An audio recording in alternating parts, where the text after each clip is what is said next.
Assalamualaikum warahmatullahi wabarakatuh.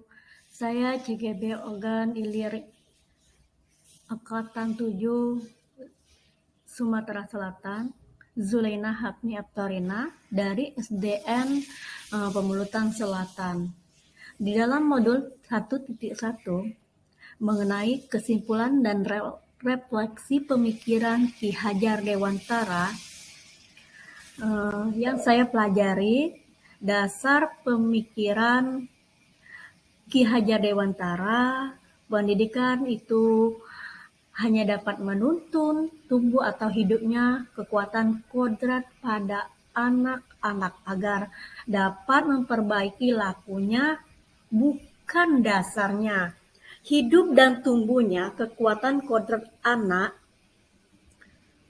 itu di bawah sejak lahir. Jadi seperti goresan buku atau kertas itu sudah ada goresannya, tinggal kita kalau hal yang positif kita tebalkan, jika sebaliknya negatif kita samarkan.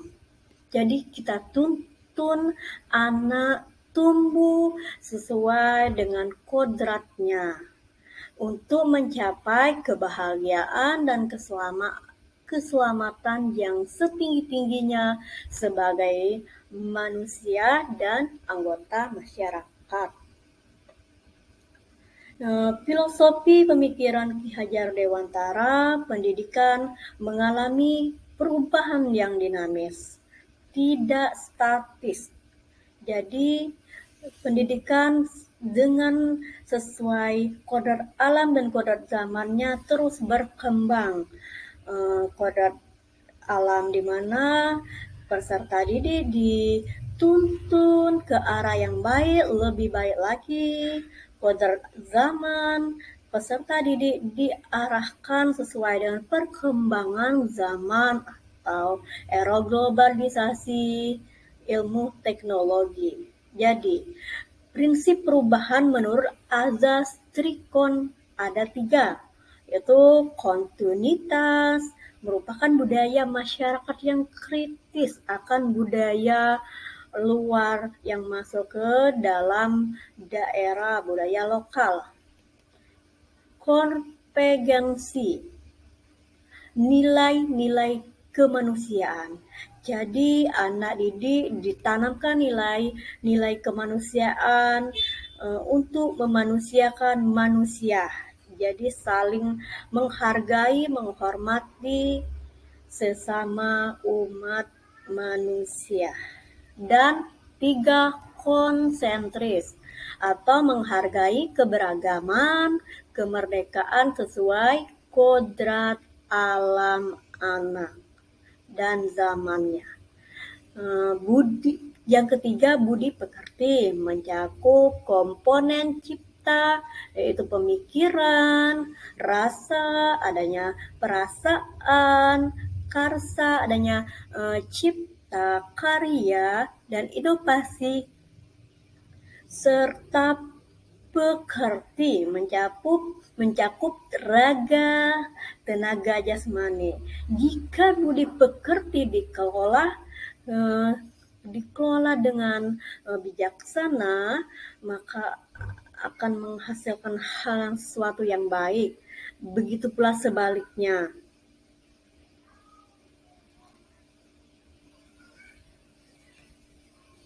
Semboyan Ki Hajar Dewantara yang terkenal dengan triloginya, yaitu Ingarso Sung Tulodo di depan memberi teladan contoh, Karsa di tengah memberi semangat, dan ketiga Tutwuri Handayani di belakang memberi dorongan. Kalau di depan Ingarso Sung Tulodo berarti kita sebagai guru memberikan contoh, teladan. Kita dulu sebagai teladan digugu, ditiru oleh anak. Dan hikmatnya Mangun Karso di tengah memberi semangat. Kita selalu memberi semangat untuk belajar baik, menjadi baik-baik, lebih baik lagi.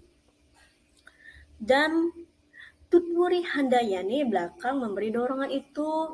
Kita sebagai peserta didik mendorong agar peserta didik bisa belajar lebih giat lagi, menghasilkan suatu karya dan berbagai inovasi baru.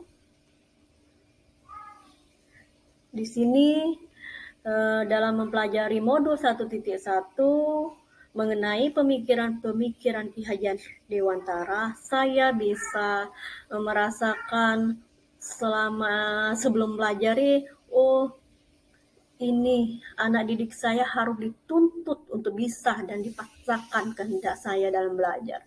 Tapi kalau kita seharusnya dengan pemikiran Ki Hajar Dewantara menuntun anak untuk menjadi baik dan lebih baik lagi.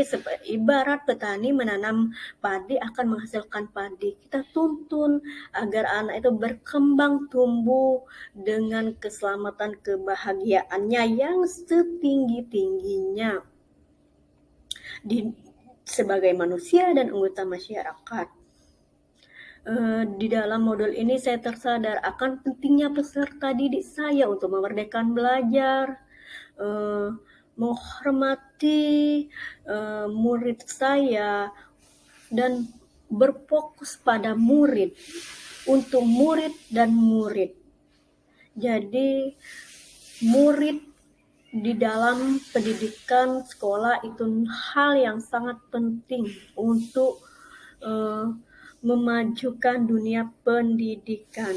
Kita sebagai guru, tenaga pendidikan, terutama saya pribadi, harus bisa memerdekakan belajar. Ketika saya bisa memerdekakan belajar dengan adanya platform Merdeka Belajar, saya bisa merespon dan memberikan peserta didik saya merdeka belajar. Jadi saya juga terpanggil, ada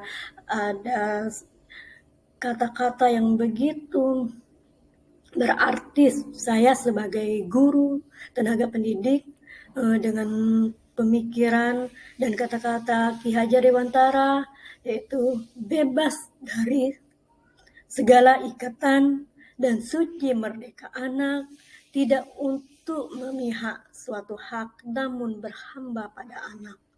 Kata-kata itu membuat saya menjadi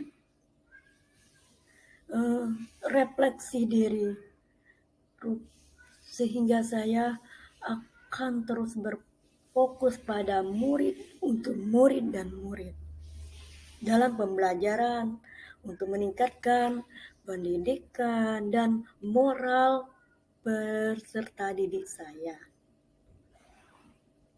Dan di dalam kontekstual sosial kultural, menanamkan nilai karakter murid, ada begitu banyak hal-hal yang positif bisa kita tanamkan pada peserta didik, yaitu gotong royong, seperti mengerjakan tugas kelompok, kerja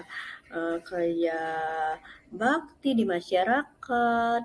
Yang kedua, religius, menanamkan sifat keagamaan rohani, seperti sebelum dan sudah belajar membaca doa, dan untuk di kontekstual sosial masyarakat, seperti memperingati hari besar keagamaan, dan terbuka. Kita sebagai pendidik terbuka untuk memberikan peserta didik kita wawasan luas, seperti budaya yang masuk ke budaya asing masuk ke budaya lokal. Jadi budaya lokal daerah kita itu kita lestarikan, walaupun kita tetap terbuka, tapi kita ada ciri dari daerah kita masing-masing. Dan menghormati itu nilai karakter yang harus ditanamkan dalam baik di sekolah maupun di lingkungan masyarakat agar peserta didik kita memiliki moral yang tinggi, budaya sopan santun seperti kalau di sekolah itu membudayakan 5S: senyum, sapa, salam, sopan santun. Jadi itulah refleksi kesimpulan dari saya selaku CGP dari Ogan Ilir. Semoga apa yang saya tuangkan dapat bermanfaat, terutama bagi saya pribadi. Terima kasih.